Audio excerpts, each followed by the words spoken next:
तीन बहनों की लालची भाभी। करिश्मा, रेशमा और मनीषा तीन बहनें हैं। उनका एक भाई भी है, मयंक। मयंक अपनी बहनों को बहुत प्यार करता है, लेकिन मयंक की पत्नी सविता इस मामले में मयंक से बिल्कुल ही अलग है। वो अपनी ननदों का जितना बुरा कर सकती है उतना बुरा करती ही रहती है और अपनी ननदों पर हुक्म भी चलाती है। करिश्मा, करिश्मा, तुमने अभी तक नाश्ता नहीं बनाया? तुम्हारे भैया को ऑफिस जाने में देर हो रही है। हाँ भाभी, बस अभी बनाती हूँ। करिश्मा, तुम ये ढीलापन छोड़ दो। कल को पराये घर जाना है। वहाँ अगर तुम इस तरह से काम करोगी तो लोग क्या कहेंगे कि माँ ने और भाभी ने कुछ सिखाया नहीं। और तुम्हारी दोनों बहनें कहाँ हैं? रेशमा मार्केट गई है और मनीषा सो रही है। क्या? सुबह के 8 बज रहे हैं और ये महारानी अभी भी सो रही है? ये कहते हुए सविता अपनी सास दुर्गा देवी के पास जाती है। माँ जी, देख रही हो अपनी बेटियों के तौर तरीके? क्या हुआ बहू, सुबह सुबह क्या कर दिया मेरी बेटियों ने? अरे एक तो अभी अभी उठकर किचन में गई है, दूसरी सुबह सुबह बाहर चली गई और तीसरी अभी तक सो रही है। क्या करूं मैं इन तीनों का? मैं तो परेशान हो गई हूँ। जा जाकर उठा उसे और रेशमा से मैं बात करती हूँ। सविता सीधा मनीषा के कमरे में जाती है और उससे कहती है, महारानी जल्दी उठो, सूरज सर पर आ गया है। भाभी थोड़ी देर और सोने दो ना, मैं रात को लेट सोई थी। वो क्या ना, यूनिट टेस्ट चल रहे हैं। शराफत से उठती है या नहीं, या फिर पानी की भरी बाल्टी डालूं तेरे ऊपर? नहीं भाभी, मुझे बिस्तर में नहीं नहाना, उठती हूँ मैं। मनीषा जल्दी से उठकर बाथरूम में चली जाती है। सभी आराम से बैठकर नाश्ता कर रहे होते कि तभी रेशमा बाजार से हाथ में सामान लिए आ जाती है। रेशमा को देखते ही सविता उस पर बरस पड़ती है। लो, आ गई महारानी। ऐसा भी क्या सामान लाना था जो सुबह आंख मलते ही बाजार की तरफ रवाना हो गई? भाभी, कल आप ही तो चीख रही थी कि घर का सारा सामान मुझे ही लाना पड़ता है, घर में किसी को भी किसी काम से कोई लेना देना नहीं है। अब मैं बाजार जाकर सामान ले आई तो आपको इस बात से भी तकलीफ हो रही है?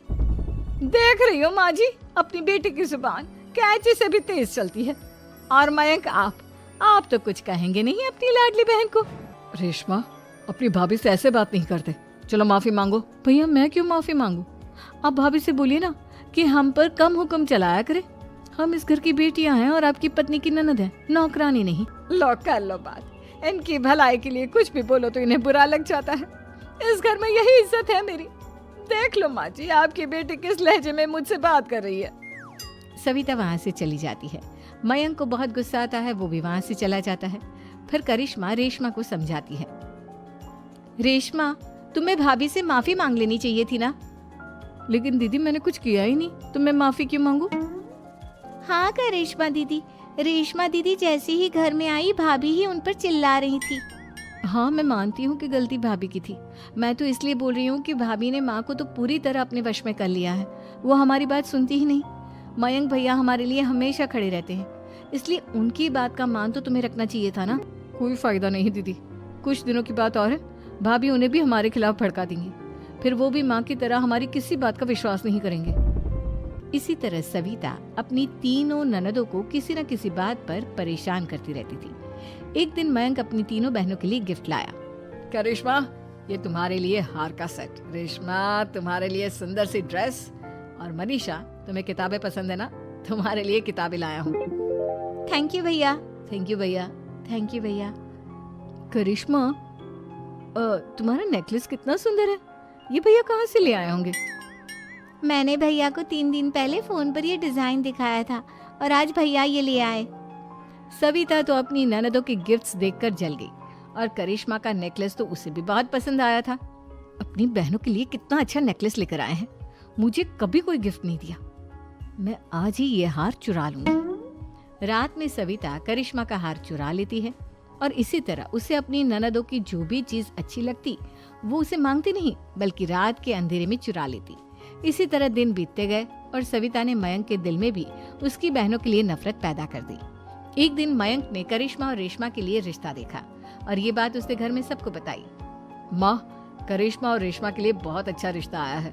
वो लोग कल इन्हें देखने आ रहे हैं। आप और सविता मिलकर सारी तैयारी कर लेना। ये सुनकर करिश्मा और रेशमा खुश हो जाती हैं, लेकिन सविता सोचती है, अगर इन दोनों बहनों की शादी हो गई तो घर और बाहर का काम कौन करेगा? मनीषा तो एक नंबर की कामचोर है, उससे तो किसी बात की उम्मीद लगाना ही बेकार है। मुझे इस शादी को रोकना होगा। अगले दिन सभी लड़के वालों के स्वागत की तैयारी करने में लगे होते हैं। तभी मयंक अपनी बहनों से आकर कहता है, तैयार हो गई तुम दोनों? देखो दोनों लड़के बहुत अच्छे हैं, मैं कोई कसर नहीं छोड़ना चाहता, इसलिए तुम उनके सामने अच्छे से बिहेव करना और अपनी भाभी से लड़ने मत लग जाना। करिश्मा, तुम वो नेकलेस पहन लो ना जो मैं तुम्हारे लिए लाया था। भैया मैं बहुत देर से वो नेकलेस ढूंढ रही हूँ, लेकिन मुझे मिल ही नहीं रहा। क्या तुमने नेकलेस खो दिया? तुम्हें पता भी है वो कितना महंगा था? तुम कोई काम ढंग से नहीं कर सकती। मयंक गुस्से में वहां से चला जाता है। थोड़ी देर बाद लड़के वाले भी आ जाते हैं। वो दोनों बहनों को पसंद कर लेते हैं और रिश्ता पक्का हो जाता है। लेकिन सविता के दिमाग में तो कुछ और ही खिचड़ी पक रही थी। वो पंडित जी के पास करिश्मा की कुंडली लेकर जाती है और उन्हें पैसे देकर करिश्मा की कुंडली बदलवा देती है। जब लड़के वालों के पास करिश्मा की कुंडली जाती है तो वो दुर्गा को फोन करते हैं। बहन जी, हमने करिश्मा की कुंडली अपने पंडित जी को दिखाई थी। आपकी बेटी की कुंडली नहीं बल्कि दोषों का पिटारा है। देखिए, मैं और मेरे पति इन सब बातों में बहुत विश्वास करते हैं, इसलिए हम आपकी बेटी से अपने बेटे की शादी नहीं करा सकते। इस तरह करिश्मा का रिश्ता टूट जाता है और सभी घर वालों को बहुत दुख होता है। अब कविता सोचती है, चलो करिश्मा का तो रिश्ता टूट गया, अब रेशमा का भी रिश्ता तोड़ना है। क्या करूं? अब सविता आवाज बदलकर किसी अननोन नंबर से रेशमा के होने वाले ससुराल में फोन करती है। हेलो, मैं कौन हूँ कौन नहीं ये आपके लिए जानना जरूरी नहीं। बस इतना सुन लो कि रेशमा का 2 साल से किसी के साथ अफेयर चल रहा है। बस रेशमा का रिश्ता तोड़वाने के लिए सविता का इतना कहना काफी था। अब रेशमा का भी रिश्ता टूट गया। मयंक और दुर्गा देवी ने रेशमा को खूब खरी खोटी सुनाई और उससे बार बार उस लड़के के बारे में पूछने लगे। आप दोनों मुझे क्यों परेशान कर रहे हो? अरे कोई लड़का होगा मेरी लाइफ में तो मैं बताऊंगी ना, जब कोई है ही नहीं तो कहाँ से लाऊं मैं कोई लड़का? तो तेरे होने वाले ससुराल वालों को फोन किसने किया था? माँ मैं नहीं जानती किसने फोन किया था, मैं सच कह रही हूँ। मैं तो पहले ही कह रही थी इसकी लगाम खींच कर रखो, लेकिन मेरी सुनता ही कौन है। आप चुप रहिए भाभी, ये सब आपका ही किया धरा है।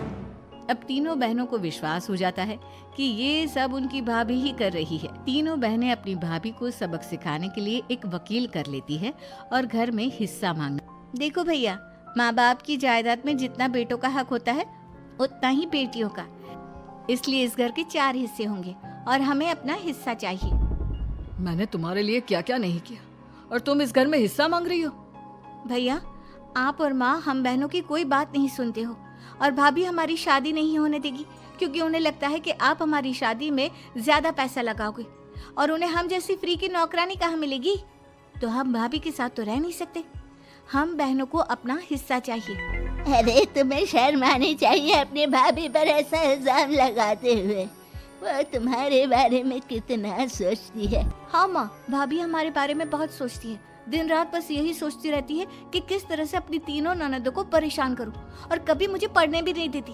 दोनों बहनों का रिश्ता भी तो इन्होंने ही तोड़वाया है और रात में हमारे कमरे में आकर हमारी चीजें भी चुराती हैं। इसी तरह सविता की तीनों ननदें अपनी बात पर अड़ी रही।